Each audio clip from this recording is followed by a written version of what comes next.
The boy picked up the nail from the plate and swallowed it in front of everyone. The next second he began to retch, seemingly choked by the nail. Surprisingly, he spat out an egg from his mouth and then another one followed. As more and more eggs emerged, his reward also surged. When he got home, he immediately called for his mother. "Shake me, shake me." The harder the mother shook him, the more coins fell off Houdini's body. She promised her mother that she would turn those coins into gold coins one day. But as the years passed, she no longer wanted to meddle in mediocrity and yearned for a bigger stage. So she went straight to the warden, took out all her savings and boldly threw them on the table. Can't hold the incomparable Houdini, the warden wasn't lenient either and personally put handcuffs on him. After a thorough search, he pushed him straight into the cell. "Hello!" The wife, feeling compassionate, gave Houdini a farewell kiss. This act immediately aroused the warden's suspicion. He ordered Houdini to open his mouth for inspection, but found nothing inside, so he left assured. However, as soon as he left, Houdini spat out a key from his throat and easily escaped. With that farewell kiss, Houdini became famous overnight, but he didn't hold back. Instead, he challenged the most secure prison in the US, but this time the warden was prepared. Not only did they strip him naked, but they also had him tightly bound and sworn to the media. The wardens took Houdini to his cell, securely gagging him beforehand. Yet after all had left, Houdini freed his hands, uncovering an extra finger.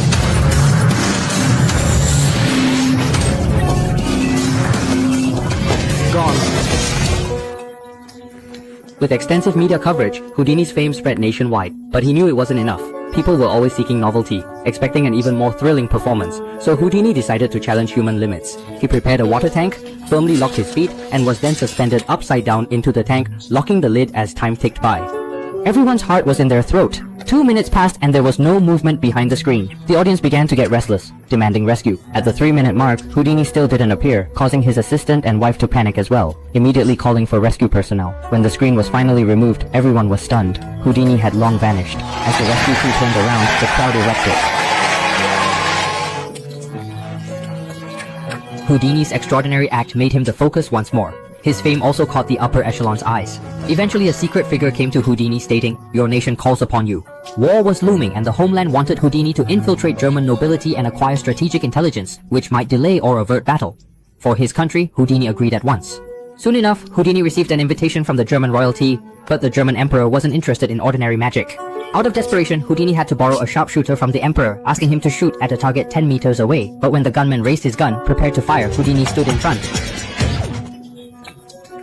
This man astonishingly stood in front of the target, planning to catch the bullet with his mouth. This action left everyone present in awe. This performance was a gamble with his life. Even with the emperor's approval, the sharpshooter hesitated to pull the trigger, but Houdini pressed on relentlessly.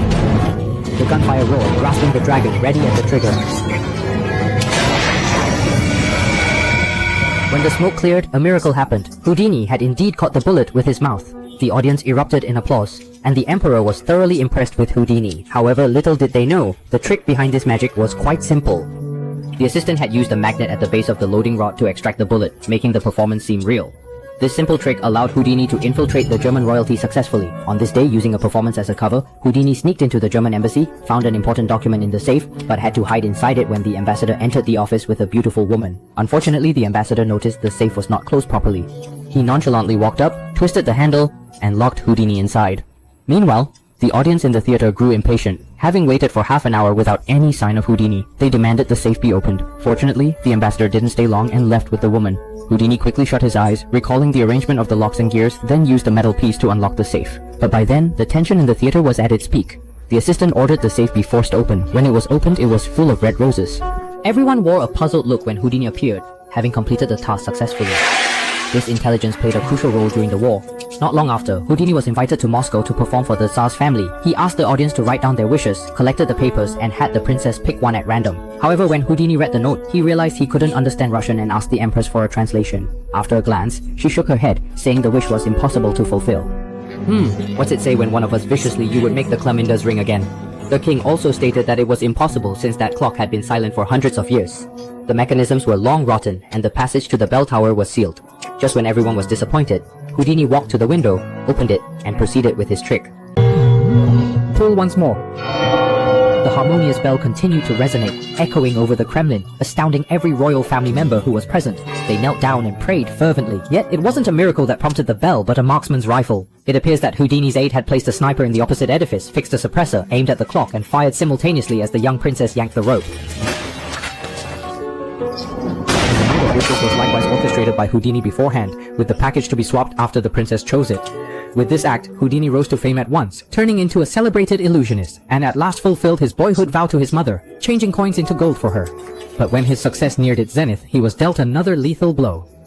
This individual brazenly built a wall on the stage and declared he could pass through using just his thoughts. As the assistant elevated the screen, the audience held their breath in suspense. In a moment, he crossed. Eyes widened among the crowd, spellbound by the feat. After a brief lull, applause roared in, electrifying the hall. But the crowd wasn't satisfied. They chanted for another crossing. Houdini, facing the sudden plea, complied. As the screen was raised again, suspense filled the air, and upon the barrier lifting, Houdini traversed once more, invoking even warmer cheers.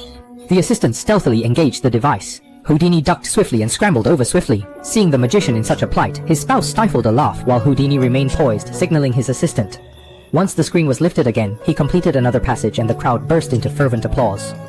However, when Houdini returned backstage to prepare for a rest, his assistant brought shocking news that Houdini's mother died suddenly. This bad news was like a bolt from the blue, which made Houdini's mind blank for an instant. His body weakened and he fell to the ground. Mother is the most important person in his life, but he often neglects to accompany him because of his busy work. Now he didn't even see his mother for the last time, and his heart was full of endless regret and guilt. He yearned to speak with his mother once more and heed her wisdom and guidance, but it had all become unattainable. Post his mother's demise, Houdini's demeanor transformed drastically. He considered seeking her essence through mediums, but was aware those were mere illusions, offering no true contact with the departed. Previously, he'd engage in medium-like illusions, projecting his wife as the deceased to reveal crime intricacies. Despite their startling impact, they were pre-learned details from the authorities.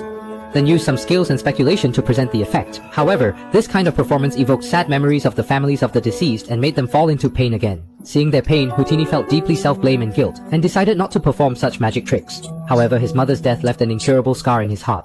Finally, he decided to try psychic, but every psychic activity, he was disappointed. Now he finally realized the feelings of the families of the deceased. Filled with fury and disillusionment, Houdini set out to debunk these deceptions publicly, offering a ream of dollars for anyone who could prove genuine spiritual contact. But no psychic expert ever managed to present credible proof. Later, an alleged spiritualist named Aunt Shah approached Houdini, purporting to lead a seance for him. Employing a pen as a conduit for the spirits, a chilling breeze blew and Aunt Shah seemed possessed. His words nearly moved Houdini to tears. "I certainly wish to visit my boy, my dearly treasured child. For me, never had a mother such a sad."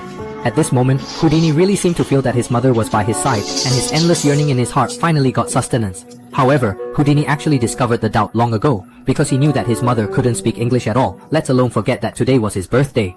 Nevertheless, he opted to cling to that momentary illusion, allowing himself to experience his mother's affection. Subsequently, he disclosed Aunt Shah's act as a sham and reiterated his warnings against fraudulent mediums exploiting emotions for financial gain.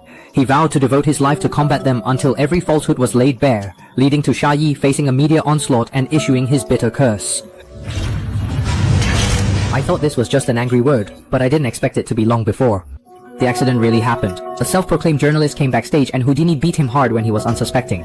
By the time he was taken to the hospital, Houdini was severely infected by a ruptured appendix and finally failed to survive. He was only 52 years old. It is a true story. Houdini was passionate about creating miracles all his life, but he never believed that real miracles existed. He knows that the magic is fake, but the joy it brings to the audience is real.